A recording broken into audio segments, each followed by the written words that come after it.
1 winner naman sa kagwapuhan, sa aktingan, at sa pagiging girl dad. Kaya please welcome our kapamilya actor, JC De Vera! Ayala! Nagbabalik! JC! Yes! Hi, Who's JC? Welcome to It's Showtime. Our very good friend, the always available. Thank you very much. Ito pa. Napakabait niyan si Jay. Yes. Hello! Kamusta kayo, madlang people? Diba?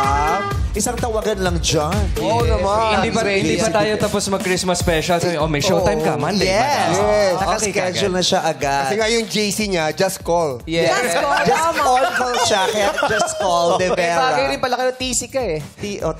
Talent coordinator. Lahat. Lahat. All around. Oh, editor na lang, hindi ko na mapasok dito talaga. Hindi ko kaya yung editor. Mahirap. Tsaka choreographer. Yeah. Hindi ko na mapasok yung choreographer. Ayan, breadwinner ka ba? Bago ka yes. nag-asawa, bago ka nagkaroon ng sarili mong pamilya? Bago ako magkaroon ng family, parang half-half.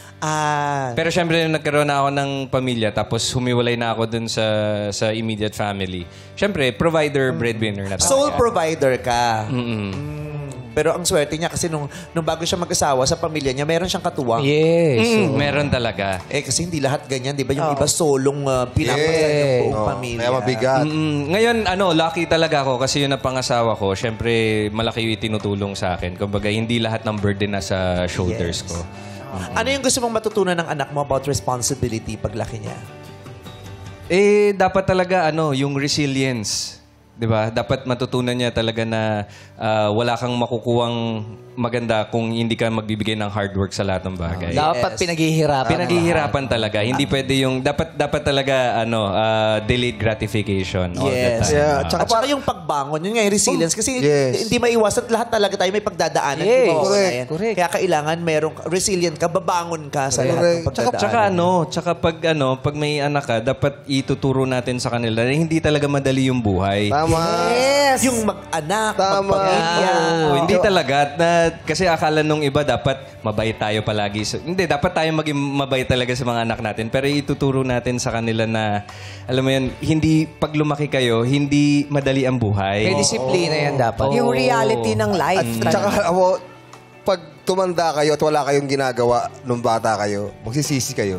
Ang boring kaya nang walang ginagawa. Di ba? Ang boring kaya ng buhay na walang ginagawa sa buhay. Saka hirap nang wala kang natutunan sa buhay. Di ba? At saka yung nasasanay ka na lang nung umaasa. Umaasa, Yung ganon. Na dapat matutunan ng mga bagets niyo na pag lumaki ka, hindi ka dapat umaasa na lang lagi. Tama. Kailangan meron kang bilang sa sarili mo, May sa share pamilya, ka. sa lipunan, di ba? Hindi pwedeng umaasa ka na. Kasi sa dami na nakausap natin dito, parang yun ang laging problema. Yung ang lalaki ng pamilya. Ang laki ng pamilya, tapos isa lang talaga yung Inaasahan. inaasahan. Tapos napakadaming mga anak, yung mga ganyan. Si JC, ilan ang anak mo? Isa pa lang. Dalawa. Dalawa. Tapos isang upcoming. Wow. Parang pelikulang upcoming. Upcoming. Dalawa yung now showing. Sa'yo yung upcoming. Di ba? Sa'yo yung upcoming.